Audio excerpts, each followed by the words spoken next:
Hey guys, okay, so this is day 10 and I'm doing a very special video. So I've been asked a lot about this and I said when I had the footage and I was ready that I would share this story. It has shaped and created who I am to this day, so it is important to share, and I believe I'm strong enough to share and I'm going to share. It's a very honest, real, raw story of what I went through. This is my story. Live to love, no matter what the consequences is, because love is the greatest gift of all.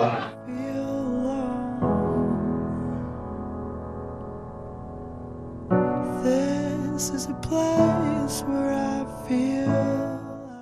Everyone just wants to find that ideal person where they spend the rest of their life with. I think that's everyone's little, like a recording in the back of everyone's mind. I mean, not everyone, but I think that's a general consensus for a lot of people. We thought that we had what it takes to be together and spend the rest of our lives together. I mean, we were only together for 7 months, but I honestly thought that we could really conquer through everything.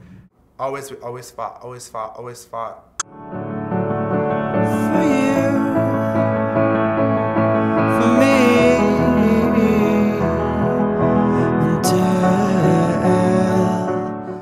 There was like talks of engagement. At one point we were engaged. for me. That being said, this is probably the worst breakup I've ever had. The reason why this is the hardest breakup is because I don't want to break up with him. There's always been a constant struggle of egos and who needs to be where in their life, and there was definitely a point where there was some physical violence in our relationship, and by no means that's never okay. When I say physical violence, it was on both ends. It wasn't one of us. There was a point where we both kind of beat the shit out of each other.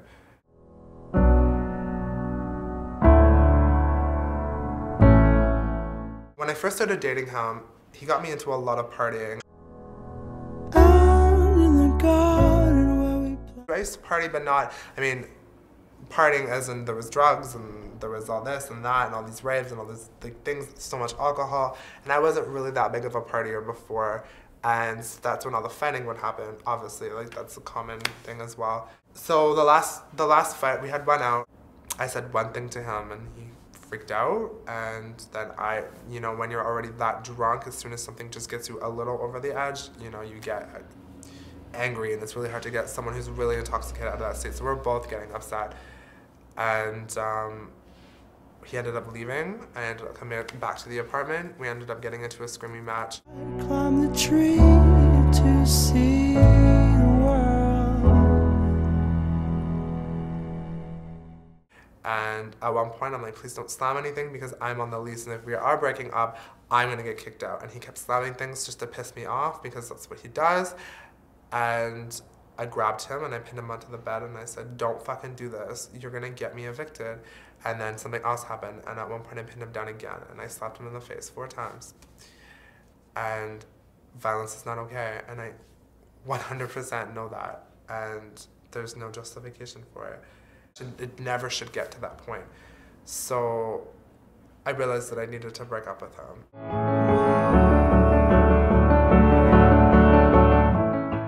So the next day, I was supposed to have the day off with him.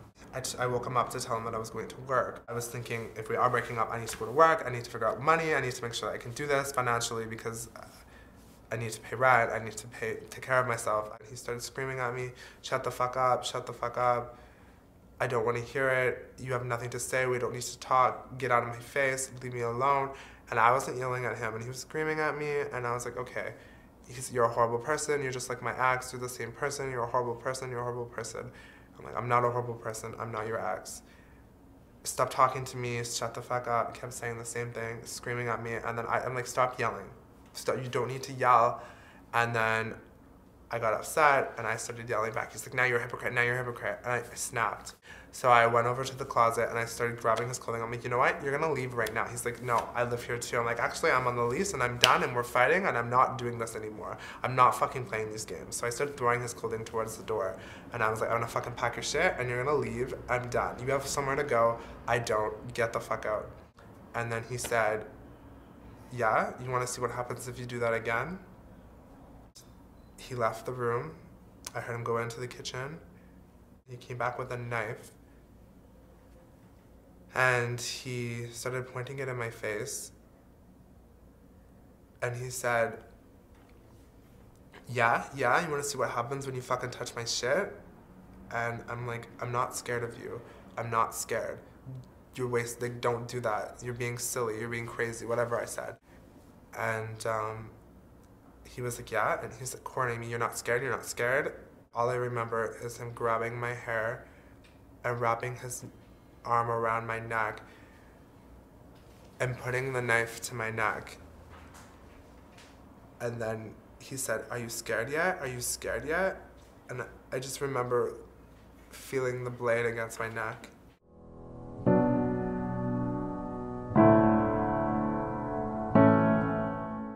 And crying and collapsing to the ground.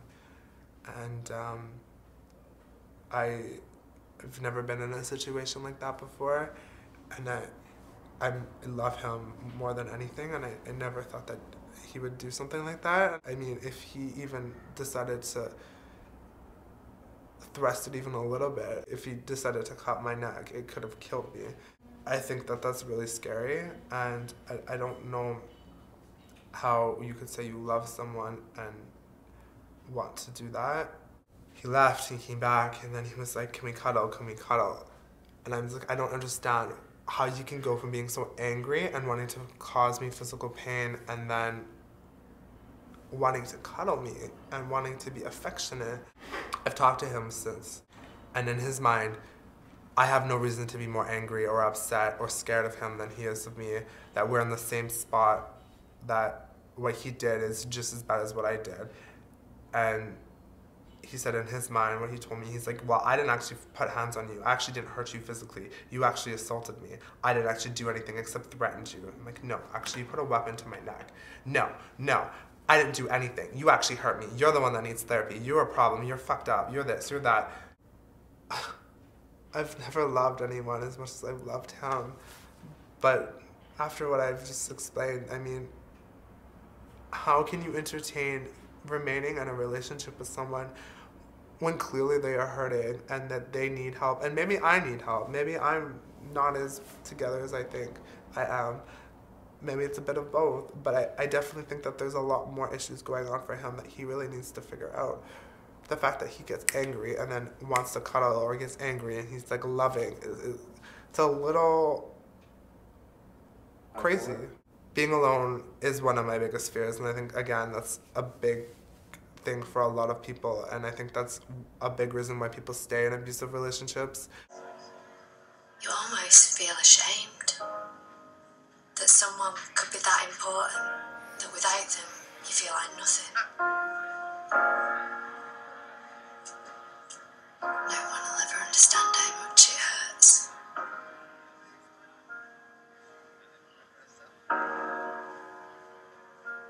You feel hopeless, like nothing can save you. And when it's over and it's gone, you almost wish that you could have all that bad stuff back so that you could have the good. Moving to Toronto, for many months I didn't do anything artistic, and when competitions came up, I'm like, I need to do them because I need to let out this emotion. I need to have some sort of creative, constructive something happening. A big reason why I perform is because I don't want to be alone. I think that's a lot of people's fear. Climb the tree to see. I think that performing has allowed me to give back and feel like I'm actually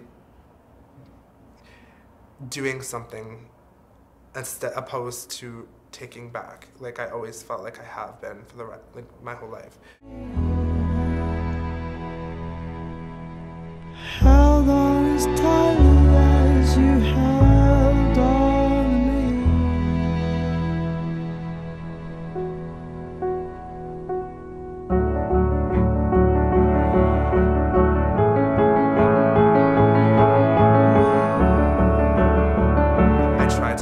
the same time, I don't think that any human being should have to try to take care of anyone's problems. You have to figure that out on your own. And I think that he relied on me to make him feel whole. I think that being said, people need to really be true to themselves.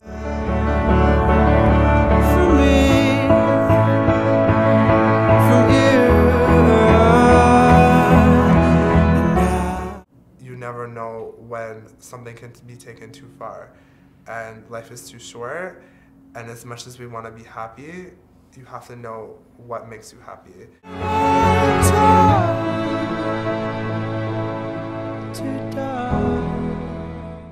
It's okay to be vulnerable. It's okay to cry. It makes you human. It doesn't make you weak. Feeling emotion doesn't make you weak, because it gives you strength, and it makes you stronger. It makes you grow stronger. So let it out.